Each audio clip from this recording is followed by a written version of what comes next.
Assalamualaikum warahmatullahi wabarakatuh. Salam sejahtera buat kita semua. Shalom. Om Swastiastu, salam kebajikan, namo buddhaya. Yang kami hormati Ibu Ketua KPAI. Rekan-rekan beliau hadir.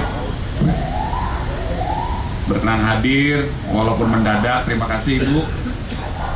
Ibu Ketua Komisi Perlindungan Anak Indonesia, Ibu AI Mariati Solihah, MSI.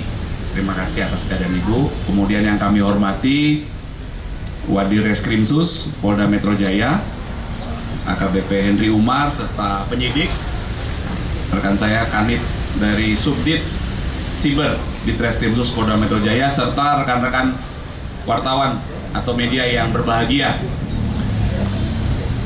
Kami akan menjelaskan bagaimana pengungkapan kasus penyebaran video porno anak. Ini sangat memprihatinkan kasusnya, berkat kesiapsiagaan dan kecermatan rekan-rekan Subdit Siber di Reskrimsus Polda Metro Jaya yang setiap hari dan setiap saat melaksanakan patroli siber. Ya, ini berawal dari patroli siber yang sangat teliti, cermat, akhirnya mendapati akun X yang menjual konten video porno anak. Ya, definisi anak secara hukum adalah di bawah 18 tahun itu anak. Ya, tapi ini anak-anaknya masih kecil. Sebelum kami memberikan Pak Wadir Reskrim untuk menjelaskan, kami izin mengimbau ya rekan-rekan, tolong kita stop penyebaran video porno anak ya, karena menyebarkan transmisi elektronik yang berbau pornografi ini juga dapat dipidana. Makanya beliau pernah hadir, Ibu Ketua KPI, karena ini atensi supaya ke depan bisa lebih baik lagi. Dengan alasan nanti ada yang iseng menyebarkan, kemudian menyebarkan lagi, tolong stop di kita. Ini akan dikembangkan terus oleh jajaran Krimsus, dari mulai pembuatnya, penyebarnya akan dikejar. Ya, jadi kami himbau ke masyarakat agar jangan melanjutkan proses ini. Kemudian kami juga menghimbau yang kedua, bagi siapapun ya, walaupun kami Polda Metro Jaya sudah ada patroli siber, kami juga berharap masyarakat yang mengetahui ada penyebaran, ada yang mengiklankan melalui kanal-kanal medsos, tolong diinformasikan ke Polda Metro Jaya atau bisa menghubungi 110. Silakan kita sama-sama bersepakat memberantas ya pornografi anak ini khususnya, supaya tidak berlanjut. Ya. Selanjutnya kami persilakan Pak Wadir Krimsus untuk menjelaskan.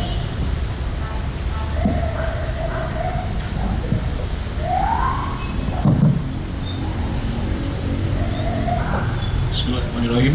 Assalamualaikum warahmatullahi wabarakatuh. Yang kami hormati dan kami banggakan Ibu Ai Mariatul Solihah selaku Ketua KPAI Indonesia. Terima kasih Bu atas kehadiran pada pagi menjelang siang hari ini. Yang kami hormati Bapak Kabid Humas Polda Metro Jaya serta seluruh jajaran. Yang kami hormati juga rekan-rekan penyidik dari Subdit Siber Direktorat Kriminal Khusus Polda Metro Jaya. Dan yang kami hormati dan kami banggakan rekan-rekan media yang telah berkenan meluangkan waktu untuk hadir pada kesempatan pagi menjelang siang ini untuk kita hadir bersama dalam rangka preskon sebagaimana yang telah disampaikan tadi oleh Bapak Kabid Humas Polda Metro Jaya. Kami akan menjelaskan terkait dengan press konferensi kita pada pagi hari ini. Jadi kami jelaskan bahwa pada hari Rabu tanggal 29 Mei tahun 2024 dari Unit 4 Subdit 4 Cybercrime Direktorat Reserse Kriminal Khusus Polda Metro Jaya telah mengamankan satu orang dengan berinisial DY di wilayah Kampung Rorotan di Jalan Kali Abang, Pusaka Rakyat, Kecamatan Tarumajaya, Kabupaten Bekasi, pada pukul lebih kurang 18.30 WIB. Dugaan tindak pidana yang dilakukan oleh seseorang yang diamankan dengan inisial DY ini adalah bahwa yang bersangkutan diduga telah melakukan dengan sengaja dan tanpa hak kegiatan mendistribusikan, mentransmisikan, ataupun memuat sebuah informasi ke dalam media elektronik yang mengandung pelanggaran kesusilaan, dan juga perbuatan yang bersangkutan ini diduga yaitu memperdagangkan, mempertontonkan, dan memanfaatkan atau menyimpan produk pornografi. Jadi dapat kami jelaskan kronologis penangkapan yang telah dilakukan oleh jajaran kami dari Subdit Siber Direktorat Kriminal Khusus Polda Metro Jaya, bahwa pada hari Senin tanggal 27 Mei 2024 anggota siber telah melaksanakan kegiatan patroli siber sebagaimana biasanya, dan kemudian menemukan sebuah akun Twitter dengan atas nama Dedek Gemes, kemudian memiliki username yaitu Balapchan, @balapchan, di mana akun ini kemudian mempromosikan link akun Telegram berbayar yang menjual muatan video pornografi, di mana yang dieksploitasi adalah anak-anak di bawah umur, dengan link t.me/join VVIP yuk. Lalu dari hasil temuan ini, tim penyidik kami melakukan kegiatan social engineering, berupaya untuk berkoordinasi dengan akun Twitter ini, sehingga akhirnya terjadi komunikasi. Kemudian akun ini menawarkan paket penjualan video porno, sebagaimana kami sampaikan tadi, dengan subjeknya adalah anak-anak di bawah umur, yang kemudian akan dikirimkan ke grup atau channel Telegram, tetapi dengan persyaratan bahwa si pengguna ini harus membayarkan terlebih dahulu ke rekening milik si terduga pelaku. Itu pun tarifnya juga berbeda-beda. Contohnya, apabila dia ingin aktif dalam 5 grup, itu harus membayar Rp100.000. Kemudian ke dalam 10 grup itu membayar Rp150.000. 15 grup Rp200.000, dan terakhir 20 grup itu harus membayarkan uang sebanyak Rp300.000. Kemudian setelah calon pembeli ini mentransferkan sejumlah uang, ya, kemudian ada 2 cara petransferan. Yang pertama yaitu melalui aplikasi Dana, yang kedua langsung ke rekening BCA. Yang kedua-duanya pembayaran ini adalah langsung ke pemilik rekening ataupun akun atas nama tersangka DY. Kemudian setelah mengirimkan bukti transfer pembayaran, si calon pembeli ini kemudian akan diundang oleh si pelaku ke dalam grup Telegram. Diundang ke dalam grup Telegram dengan diberikan link Telegram tersebut oleh si pelaku. Nah, kemudian di dalam grup inilah para pembeli ini bisa bisa menikmati video konten yang bermuatan pornografi anak dengan karakter grup yang bermacam-macam. Dan 3 grup yang paling besar atau yang paling banyak penggunanya, yaitu bisa kami jelaskan.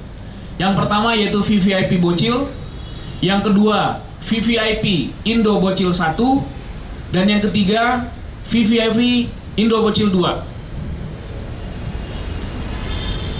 Yang setelah dilakukan pengecekan dan pendalaman oleh penyidik kami, ditemukan fakta bahwa perbuatan ini sudah dilakukan semenjak bulan November tahun 2022. Kemudian sudah pernah mentransmisikan kurang lebih sebanyak 2010 video, yang semuanya adalah video pornografi yang dengan subjeknya para anak-anak di bawah umur. Kemudian dari 3 grup Telegram tadi, itu dapat kami rincikan dari 2010 video ini, di VVIP Bocil itu terdapat sudah ditransmisikan sebanyak 916 video. Kemudian di VVIP Indo Bocil 1 itu sudah ditransmisikan sebanyak 869 video. Dan di VVIP Indo Bocil 2 itu sudah transmisikan sebanyak 225 video. Diperkirakan dari perbuatan ini, di mana dilakukan semenjak bulan November tahun 2022, jadi kalau kita kalkulasikan perbuatan si terduga pelaku ini sudah mencapai sekitar 1 tahun 8 bulan. Sudah mendapatkan keuntungan, kita perkirakan mencapai angka yang di atas ratusan juta rupiah. Dengan perhitungan di awal tadi, kalau 5 grup 100.000 dan seterusnya. Kemudian kami sampaikan temuan dari hasil penyidikan, dari hasil penggeledahan device pelaku, didapatkan juga bahwa terdapat 398 pelanggan aktif per 29 Mei tahun 2024. Yang mana pelanggan tersebut diambil dari jumlah pelanggan yang ada di 3 grup Telegram yang kami sampaikan tadi.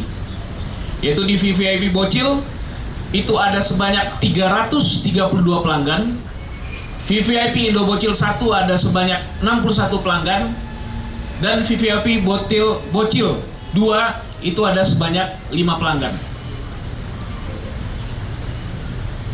Kemudian kami sampaikan juga bahwa modus operandi yang dipergunakan oleh si pelaku ini, bahwa si pelaku ini merupakan sebagai admin yang bersangkutan menguasai 8 akun Twitter dengan username Balapchan, Tumzuk, Tumfuk, Crispy, Cerskam, Pismbul, AmbiFL, Cejuek _Dina, yang semuanya kegiatannya adalah mempromot atau mempromosikan link Telegram sebagaimana yang kami sampaikan tadi, yaitu t.me/join VVIPU, yang menghubungkan ke akun Telegram yang menjual konten asusila anak-anak di bawah umur yang bernama Real Admin Group.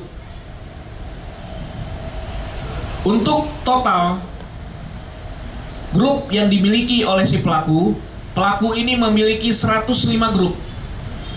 Jadi bisa dipilih oleh pelaku grup mana yang akan diberikan untuk calon pembeli ini, grup mana yang akan diberikan untuk calon pembeli lainnya. Channel Telegramnya diantara lain sebagai yang disampaikan tadi ada VVIP Bocil, Bocil 1, Bocil 2, Indo Viral, Selebgram, Live Barbar, Skandal, FCS, Asia, dan lain-lain. Dari hasil kegiatan yang telah dilakukan oleh penyidik Subdit Direktorat Siber Polda Metro Jaya, kami ulangi, Subdit Siber Direktorat Kriminal Khusus Polda Metro Jaya, kami telah melakukan beberapa hal. Yang pertama, kita telah melakukan penangkapan dan penahanan terhadap saudara DY. Yang bersangkutan dikenakan pasal persangkaan, yaitu pasal 45 ayat 1, junto pasal 27 ayat 1, Undang-Undang Perubahan Undang-Undang Nomor 1 Tahun 2024 tentang Informasi dan Transaksi Elektronik dengan ancaman hukuman maksimal 6 tahun dan denda maksimal 1 miliar. Kemudian dijuntokan ke dalam pasal 4 ayat 1, junto pasal 29 Undang-Undang Nomor 44 Tahun 2008 tentang pornografi dengan ancaman hukuman penjara minimal 6 bulan hingga 12 tahun penjara dan denda minimal 250 juta rupiah dan maksimal 6 miliar rupiah. Itu yang pertama yang sudah kami lakukan, melakukan penangkapan dan penahanan terhadap saudara DY. Kemudian kami juga telah melakukan penyitaan terhadap beberapa barang bukti. Yang pertama yaitu penyitaan terhadap barang bukti handphone merek Xiaomi jenis Poco M4 Pro warna kuning. Kemudian juga handphone iPhone 13 berwarna biru juga milik dari terduga pelaku. Kemudian juga telah melakukan penyitaan terhadap 1 buah rekening BCA atas nama DY. Kemudian 1 buah kartu ATM BCA. Kemudian langkah ketiga yang sudah kami lakukan, kami juga sudah berkoordinasi dengan Kemenkominfo untuk melakukan pemblokiran terhadap akun-akun baik itu Twitter ataupun Telegram yang sudah dipergunakan oleh pelaku untuk sarana mentransmisikan atau menyampaikan informasi bermuatan kesusilaan dengan melibatkan anak-anak di bawah umur. Kemudian kami juga sudah melakukan pemblokiran terhadap rekening BCA dan rekening dana yang menjadi tempat pendampungan dana yang dilakukan oleh si pelaku untuk menampung dari para pembeli video-video yang kami sampaikan tadi. Untuk ke depan, kami akan melakukan koordinasi dengan beberapa saksi ahli, baik itu saksi ahli di bidang ITE, kemudian saksi ahli pornografi, dan juga saksi ahli di bidang pidana. Kemudian juga kami akan berkoordinasi dengan pihak KPAI untuk memberikan perlindungan terhadap anak-anak yang menjadi subjek dalam video-video pornografi yang sudah dilakukan oleh saudara terduga pelaku ini. Kemudian kami juga segera berkoordinasi dengan jaksa penuntut umum untuk dapat segera melengkapi berkas perkara dan mengirimkannya kepada pihak jaksa penuntut umum. Mungkin demikian yang dapat kami jelaskan kepada rekan-rekan media terkait dengan upaya yang telah kami lakukan, pengungkapan perkara yang telah kami lakukan dalam hal kasus penyebaran video pornografi yang melibatkan anak-anak di bawah umur ini. Terima kasih.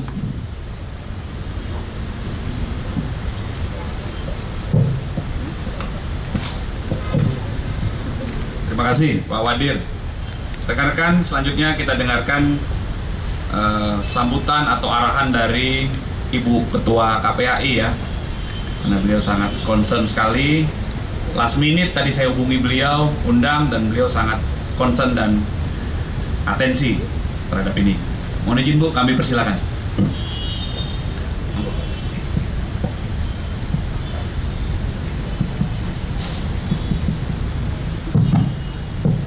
Terima kasih Pak Kombes Pol Ade.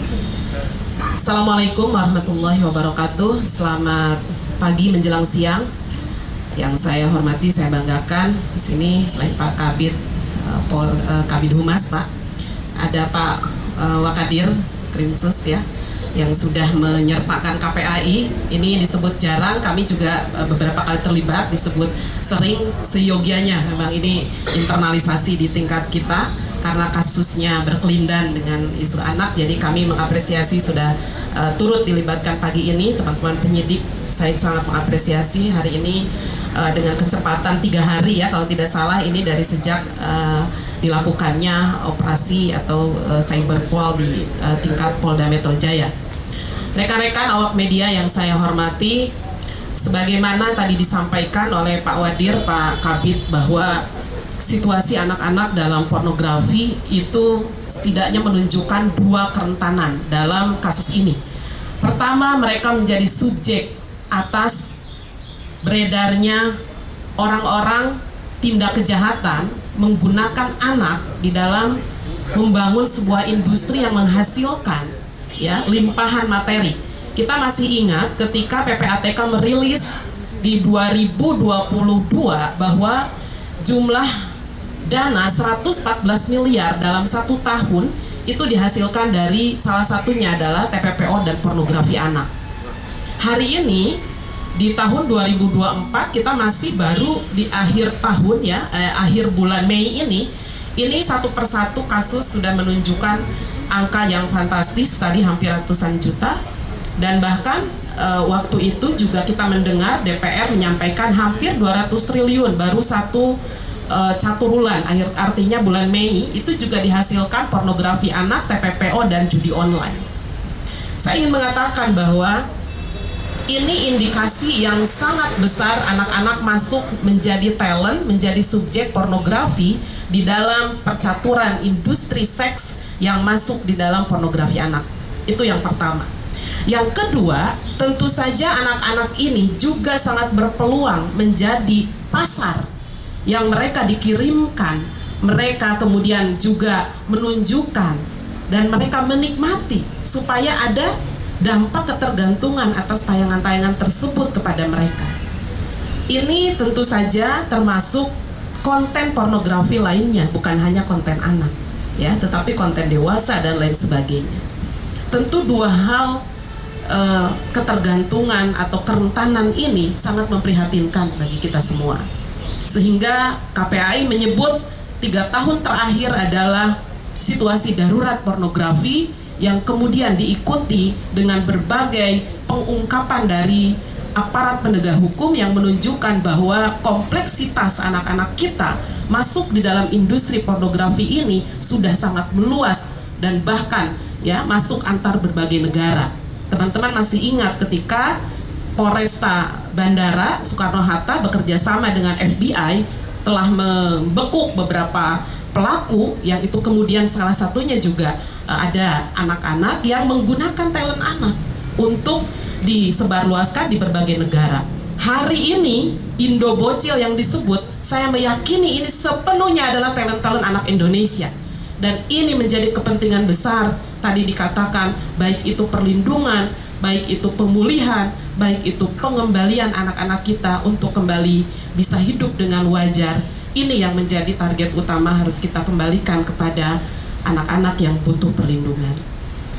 Teman-teman sekalian, tentu dari hasil penyidikan dan kemudian hari ini kita sudah mendapatkan laporan yang cukup komprehensif. Saya ingin menyampaikan apresiasi kepada teman-teman kepolisian Polda Metro Jaya yang sudah dalam waktu 3x24 jam. Meskipun demikian, tentu ini masih PR, Pak, karena pengungkapannya saya kira bukan hanya seseorang yang berinisial DY di belakang saya ini. Ini harus terus kita ungkap karena setidaknya penerima manfaat atas situasi ini bukan hanya mereka yang menyebarkan, tetapi yang memproduksi konten ini. Kita harus kejar siapa mereka. Apakah terhubung dengan Indo Bocil 1, 2 dan bahkan Bocil di antar negara. Saya juga mohon menjadi rekomendasi bersama, koordinasi ditingkatkan dengan level yang lebih tinggi, baik itu kepolisian yang ada di berbagai negara tetangga kita, sejalan dengan wajah-wajah talent yang saya meyakini, karena ini ada lampiran di sini, ini bukan hanya anak Indonesia, tetapi juga ada anak-anak di negara tetangga. Tentu ini kerja besar kepolisian. Kita berharap, kita tentu menginginkan sebuah pekerjaan ini dengan sangat komprehensif dan tentu saja bisa mengungkap siapa sesungguhnya para pelaku yang sudah menjadikan kerentanan anak-anak kita masuk dalam kemunduran dan bahkan situasi yang menjebak anak-anak kita untuk mereka mendapatkan keuntungan yang berlipat itu. Yang kedua, tentu selain mengapresiasi, kami mengharap koordinasi antar pemangku kepentingan, diantaranya PPATK. Ini harus segera dilibatkan, Pak Kombes, kemudian Pak Wadir. Karena apa? Karena PPATK memiliki sejumlah kewenangan. Di antaranya ini tadi disampaikan ada yang berupa e-wallet dan yang berupa secara konvensional transfer rekening.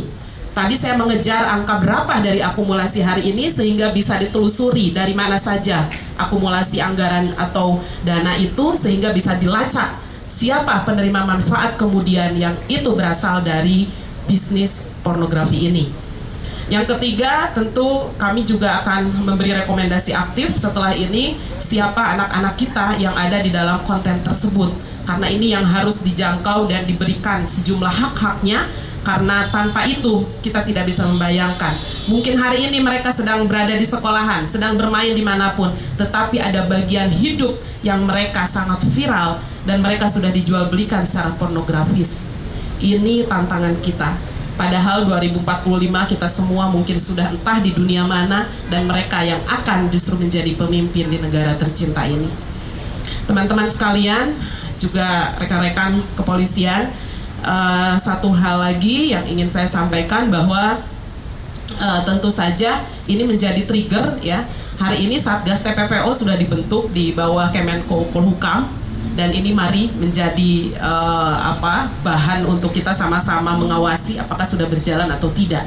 Di tingkat Polda Metro saja kita sudah sampai segini banyaknya kasus yang diungkap, apalagi yang sudah diakumulasi terlaporkan kepada ketua gugus tugas kita di Menko Polhukam yang kemarin sudah dicanangkan. Tentu mari sama-sama ini menjadi alat kita bersama mengungkap bahkan mendesakkan bahwa pornografi anak di Indonesia harus dengan sangat serius kita tangani bersama untuk perlindungan dan kemajuan anak-anak Indonesia. Sekian, terima kasih atas kesempatannya Pak Kombes. Mudah-mudahan ke depan ungkap di lebih komprehensif lagi. Ini yang kita harapkan ya teman-teman sekalian, mari kita awasi bersama. Sekian, terima kasih. Assalamualaikum warahmatullahi wabarakatuh. Selamat siang, salam sejahtera.